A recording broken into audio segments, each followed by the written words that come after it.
Nous sommes nombreux à être rassemblés ce soir pour défendre une certaine idée de la décentralisation, une certaine idée des rapports entre l'État et les territoires, une certaine idée de la République. Et ce soir, ma place était d'être parmi vous comme président du Sénat.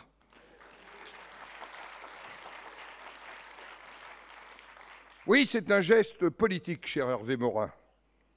Vous êtes nombreux à être rassemblés pour être d'abord ensemble des forces de proposition, car c'est bien de l'avenir de notre République décentralisée dont il s'agit. C'est vrai que la tension existentielle entre unité et diversité, entre jacobins et girondins, a traversé et continue à traverser notre histoire. C'est vrai que notre République a hérité de la monarchie unificatrice et du bonapartisme, mais qu'ici, il y a 36 ans, un ministre de l'Intérieur, maire de Marseille, sous l'autorité de François Mitterrand, a bouleversé les choses, puis Jacques Chirac et Jean-Pierre Raffarin en 2003, et tout à l'heure a été rappelé l'article 1er de notre Constitution, une République une et indivisible, mais une organisation décentralisée. On pouvait penser, cher François Baroin, que la décentralisation était désormais inscrite dans le sens de l'histoire et de l'évolution de notre pays. On voit que certains ne l'acceptent toujours pas. Le président de la République nous avait promis un pacte girondin. Souvenons-nous, c'était en juillet 2017 au Sénat, avec un objectif que nous avons partagé, de renouer le dialogue qui s'était dégradé entre l'État et les collectivités territoriales depuis plusieurs années.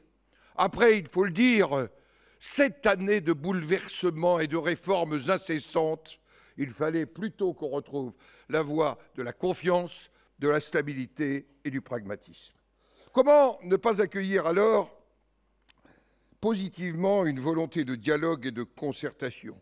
Une promesse, souvenons-nous, de respect des élus et des collectivités, même si un mot malheureux avait fait du nombre une espèce, j'allais dire, d'objectif qui en soi aurait pu résumer cette relation aussi essentielle de la trame de 550 000 élus locaux qui sont le repère de la République et le maillage qui permet, en cas de crise, de tenir.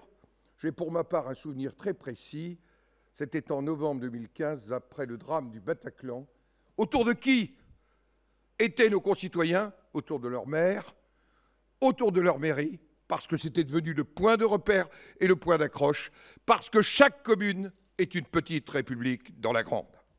Alors, en ce début d'été, vos 3 associations, Maires de France, Départements de France et Régions de France, ont dénoncé ce qui leur apparaissait, au bout du compte, être une démarche de recentralisation et une absence d'écoute et de compréhension des collectivités locales. Elles en ont tiré les conséquences en se retirant de la Conférence nationale des territoires. J'étais présent à cette Conférence nationale des territoires et je pense que j'ai exprimé le désir à la fois de renouer le dialogue, mais qu'on ne pouvait plus continuer ainsi.